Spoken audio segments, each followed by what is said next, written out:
Dr. Annie Bukacek, thank you for taking a few minutes out of your busy schedule to talk to me about some of the things I've been playing with for the last several years. My pleasure greatly.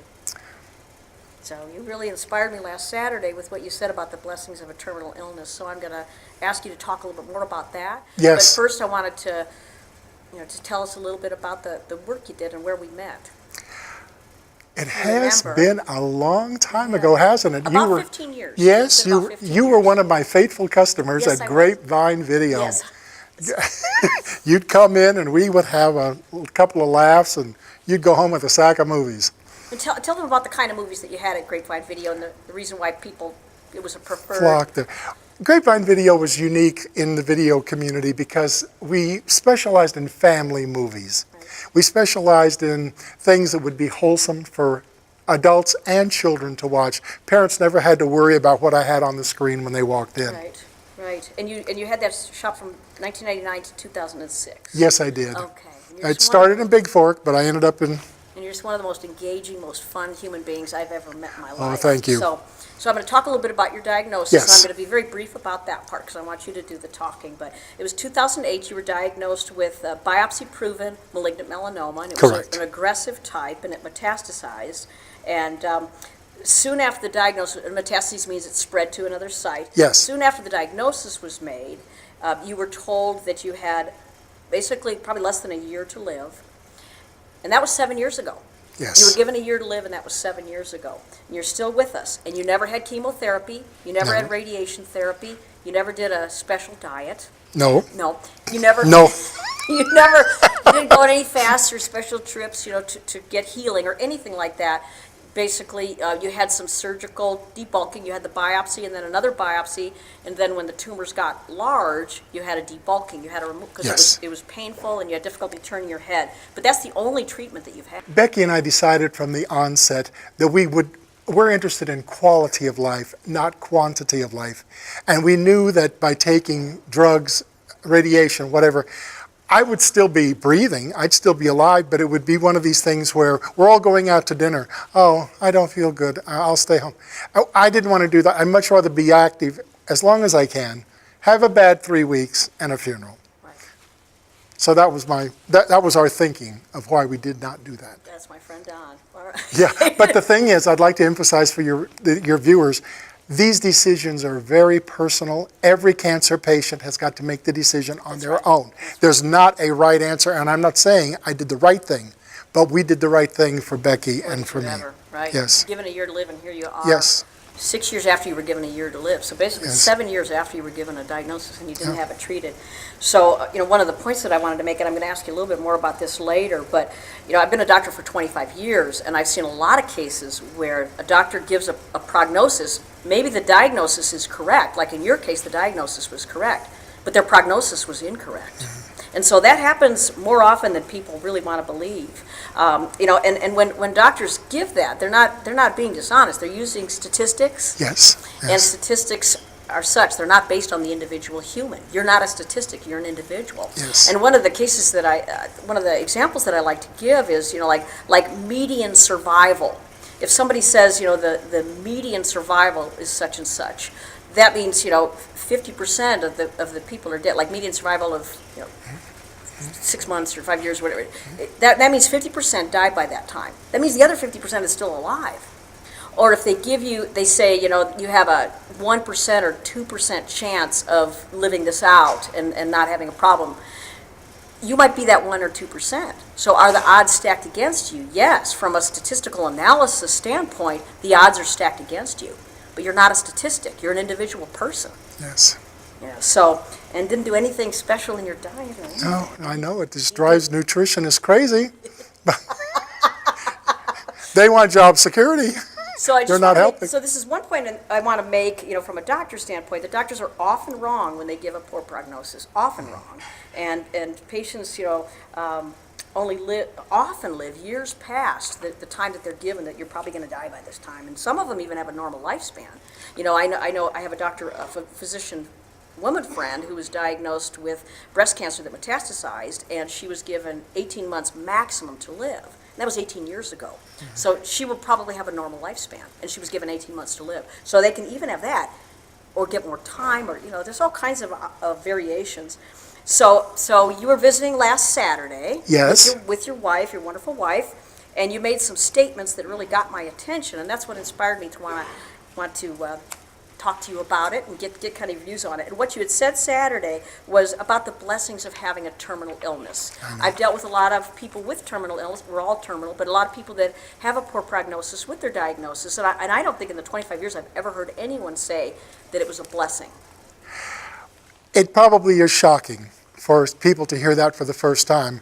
They either think you're delusional or you're just being too cavalier, or they come up with a lot of excuses. But the point is the blessing of having a terminal illness. Becky and I have had time to grieve together. We've had time to put our paperwork together. We have had time to make funeral arrangements with clear minds, without the clock snapping at our heels. Most of the time, people get a knock at the door with a highway patrolman standing there. Is this your wife? Is this your husband? Would you come with us, please? And when you are facing death, smack on, your mind is not ready to take on all of these things that have to be decided sometimes in 2 or 3 days, Right. and they're permanent. Right. You can't say, I'm going to take Roger out of that one and put him over there. Right. No, it's too late. Right. But when you are given terminal, you have time to say the goodbyes, family and friends, people around the country that you know, you have time to do that. Where if, unfortunately, most people, they don't know. Right. I don't know a date, I don't know an hour, but I do know that I'm probably not going to be around as long as I would be if I didn't have cancer. Right. But it is a blessing. And it's also a blessing to be told it's terminal. People might say, man, this guy is whacked. No. Yeah, that's the part I've never heard before. With a terminal, when you know it's terminal, you're not going to try everything out under the sun. We all remember Steve McQueen going to Mexico to get the coffee enemas, trying to keep his life. I mean, well, if you drink this tea, well, if you'll do this or if you do that, no. What part of terminal don't you understand? It's not curable. So why would you spend time, money, energy, being away from family and friends, because I've got to go to the doctor in Spokane, I've got to go down to Helena, I'm going off to Seattle. Terminal, that means give it a rest and enjoy your life. There again, quality of life over quantity. I'd rather spend the time with family and friends than being on the road going to my next injection that I know it's not going to cure anyway. Right. So those are blessings to me. So Those are really blessings. No carries, fasting. You just kind of ate whatever you felt like when you felt like it. Because quality of life. That's right. You see, bring on the cake. I get you. I'm going quality here. All right. All right. Extra dessert, Okay, my right. plate. Yeah. I was trying to be polite. Oh yes, that's okay. But and what you feel like, what your body will tell you. Listen to your body, and if your body tells you that you can enjoy these things, well then do that. All right. Wonderful. So- Wonderful. All right. Now, I have a lot of fond memories from you, and with you, and I know, when you sold your business, I gathered up a lot of your wholesome videos, and we just had a lot of fun, laughing and just having a really good time. And one of my very fond memories, this was probably 4 or 5 years ago, so I knew you had a terminal diagnosis, and I saw you walking into a grocery store, and you had your cancer-free side toward me, and you had just a great stride. You were just walking with this great stride, just happy as can be, and I walked up to you, and I said, Don! I threw my arms around, I said, you look great! And then you turned your head, and I was able to see the large tumor that was on your neck, and it was very awkward Yes. for me. Yes. What did you say to bail me out? I said, well, you asked me how I was, and I said, well, except for that, Mrs. Lincoln, how was the play? So he bailed me. You bailed me Because out. I could see in your face a little awkwardness, and I didn't want people to be awkward. I really mean, even when little kids would run up to me and just stare, Yeah. I'd look at them and say, "Don't forget to floss." and and they knew. Because I'm a doctor and I'm your friend and Yes, I love you. yes. And I responded that way. So I Yes. can only imagine strangers, and you walked around town. that way People with saw that. me in Costco like that. I mean, and they're trying to eat a chili dog, and I walk in, a 2.5-pound tumor hanging off my face, Yes. and You look great right now. yeah, So we're going to show, some of the pictures of you when the tumor was its largest. Yes. And I'm thinking maybe some parental guidance, or would There's you have an some announcement? parental guidance is suggested. Some of these scenes you're about to see are graphic. So if you have small children or are prone to nightmares, we suggest you avert your eyes from the screen. So crazy. So Don, there's another thing that you said to me. I think it was last night. We were talking, and you said something about the night before one of the surgeries. Yes. And I just would like you to The big tell me again surgery, about that. at the very first surgery after they took the biopsy, So a risky surgery. Okay, tell me what you. And walking through the parking lot of the hospital, I held her hand, walking, and I said, Becky, I'm in a win-win situation. I said, if I die on the table, I'm going to be going to heaven. Amen, that's right. Now, if I survive the surgery, we're going to have time together. Amen. So I really don't have anything to lose on this. That's beautiful. And when you have your faith, when you have faith in God and in what He has done for us, life can't throw you any really bad curves. They can give you temporary setbacks, but He's the ultimate. That's right. And we depend on Him, and we know That's right. Oh, we're pilgrims here. We're strangers. Sojourners, We're just that's right. passing through. So one of the things that you told me that you would say to people, especially little children, is you'd say it doesn't hurt. Right. Oh, You tell them definitely. it Little doesn't kids. hurt. If a 4-year-old comes up and they just are staring with big, unblinking eyes, Yeah. I'd say, no, it doesn't hurt. It doesn't hurt. And they were relieved. So there are a and lot- then they were fine. And there are a lot more people flossing. Yes. Probably everybody. The children were highly motivated to start flossing. My stock in dental floss has gone up, and so I figured I'm responsible. I should get a kickback. But dividends are all I can hope for. All right. Now, again, been a doctor for 25 years, never met anybody quite like you. Yes. I have met people that have made the most of situations. I have a lot of heroic patience. Oh, I'm sure. I've never I'm seen sure. anybody quite as happy about their situation. And I know you have a very, very strong faith. Yes, and that is what gets me through. It is my faith in Jesus Christ, Yes. that I do believe He is the Son of God and that His blood has washed right. away my No sins. doubt, no doubt. And anybody who will accept Him and trust in Him, confess their sins, He too will save them also. And God gives us grace. Once we're His children, He gives us grace to face what difficulties He puts before us. And Corinthians is very clear that one of the reasons He gives us difficulty is because it draws us closer to Him. That's right. We also can help other people who are going through the same thing. Dear friend of both Becky's and mine, and Becky has known her, they played in the playpen together as children, because her parents and Becky's parents were friends. Her first husband died of cancer, and she has been a wealth of information and help and support for us. So Becky will be able to do the same thing once I'm gone, just as the Lord has promised in Corinthians. So I think it is important to know that God has assigned us our number of days before we took our first one.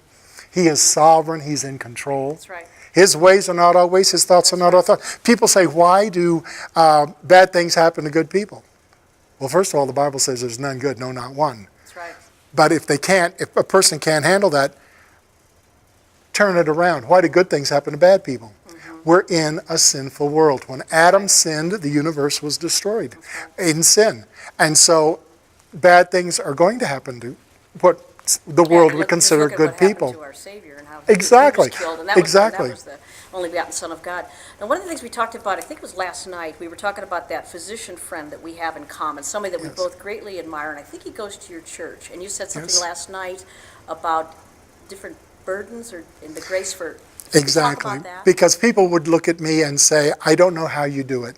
I don't know how you do it. Well, of course you don't know, because God didn't give you grace to face that. And I look at this gentleman in our church who is suffering from MS, right. multiple sclerosis, and has other ailments, and is practically in constant pain, and has been for over a year. Now, I can't imagine constant pain. Oh, no. Even those photographs that you saw, they weren't painful unless the tumor was growing through blood vessels or nerves. Then it would be, and it would be for maybe 18 hours. I can't imagine constant pain. Been pain-free, relatively speaking. Really, for the number of years and the amount of pain, yeah, it's really low. Which is amazing. But I look at this gentleman and I said, I don't know how you do it. Well, of course, because God gave him grace to face what he has. That's right.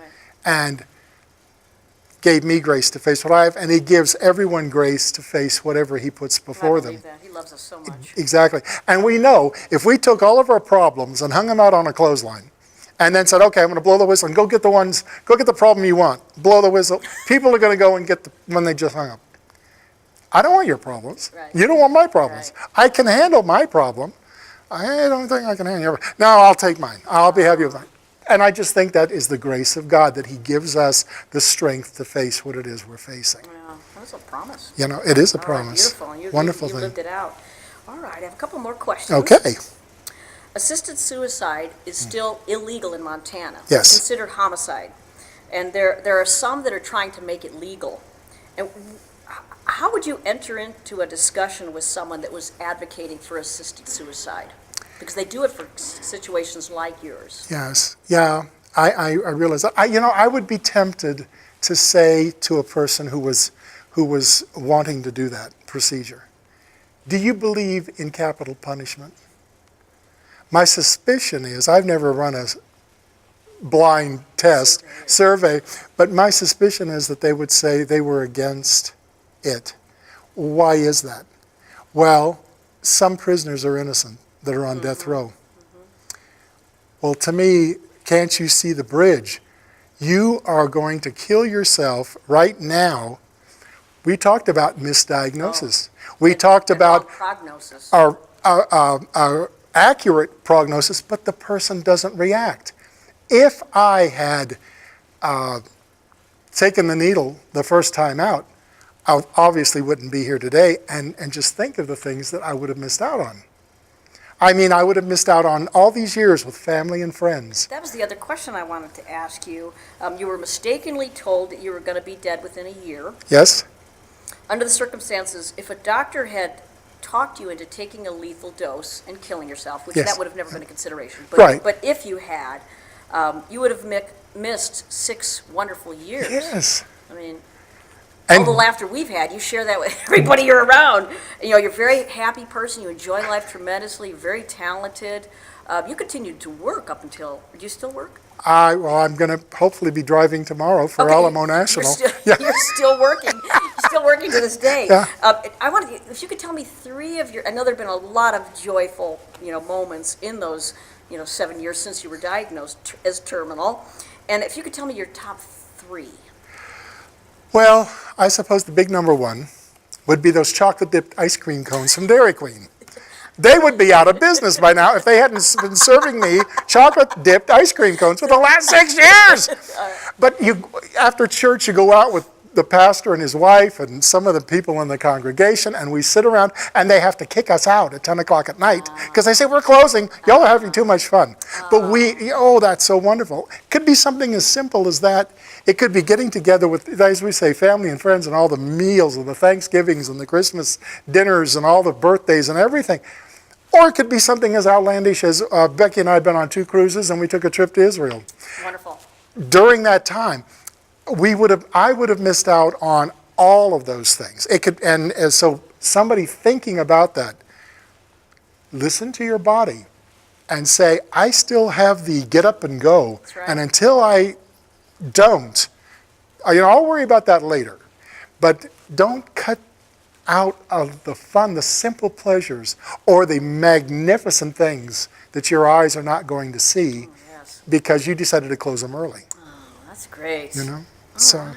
yeah, I would just have to ask them You're just that. one of my favorite people. You're so Well, amazing. thank you. You're so much fun, and I love to laugh. And you always make me laugh. Now, is there anything else you want to say? Any other points that we didn't cover because there are so many? Oh, I don't know. It's been an interesting road. It's been an interesting path to take. I don't know that I would have avoided it. Knowing what I've known after walking down it for so far, it has been very interesting. I've met a lot of wonderful people, and I would be glad to speak with anybody who would have Appreciate that. questions I really appreciate that. are having a tough time, a tough struggle. But if we remember that God has a plan That's right. for the universe, for the country, for Montana, for you and for me and for everybody else, and his plan is not going to be stayed. It's going to come true. right. And we may not understand why. We may not understand his point or his reasoning. Ours isn't to understand, it's just to be obedient. And contentment. Amen. Content where he puts you. That doesn't mean you're happy. That means you say, Lord, I accept this. I accept what you've given me. Now give me the grace to perform it well, to bring honor and glory. But I did, that whole business of, walking around with that, walking around town for months Yes. at a time, Yes. and getting all the stares and all the looks, and our culture is so into, youth and perfect health and perfect beauty, and, we got little 9-year-old kids getting plastic surgery, so they can look like someone's idea of beauty. I had a beautiful 17-year-old patient one time that wanted to hollow out her cheekbones. It's like, oh, so horrible pressure out there to look so perfect, and that's what life is all about. And not that you're not beautiful, Don. I wasn't Hinting of your, that was not my. I mean, you are really beautiful. Yes. The big thing on your neck was. I mean, it was. it's taking over. Yeah. Yeah. And how would you It had its describe own what zip code. Yeah. Yeah. Could you, and if you could describe in your own words what that looked like, so that people can get an idea, and then we'll show the photo. Oh, well, it was a 2.5-pound massive tumor, and it did tend to stretch things down, but but that's okay. I mean, and it really didn't hurt. When people see it, they must just wonder, this guy's looking for the circus. Would you tell him, Missoula? The freak show's down there. He's got a place. But So crazy. but I didn't see it. It was out of my sight line. I could stumble over it, if I didn't watch where I walked. But I couldn't see Don't it. turn your head too fast. But or- we had a big mirror in the bathroom, and then if you open the medicine cabinet with the other mirror, I could look at it, and it was this elephantine. It was not pretty. Glad it wasn't a pimple. And you look beautiful today, and, Yeah. and you're just Well, beautiful. And God looks that's at us. medicine, and God- that's the pro of That's right. medicine. I had skilled surgeons that That's went right. in That's right. That's and right. took out, and they all had on steel-toed shoes, so in case the thing hit the floor, no broken toes. Yes, but that whole business of, men look at the outside and God looks at the heart. Exactly. If you could talk about that a little bit. Well, That yes. had to be tough to walk around like that, just knowing how superficial our culture is so. And see, So- I was doing it step by step. I didn't wake up one morning with it like that. That took Right. over a year to get that big. Right. And so I So you got thought it it. was normal? But when I got out of a car, I kept thinking, oh, what's up? It wasn't normal, But Don. for the people that I came across, it was new to shock. them It was right it was- then. Yeah. And most people did not turn away. Most people just stared wide-eyed. Didn't know what to say. That's what Didn't I know did. what to say, and I'm handing out eye drops because I'm afraid their eyes are going to go dry Right. from just blink, will you? I mean, it's Yeah, helpful. yeah.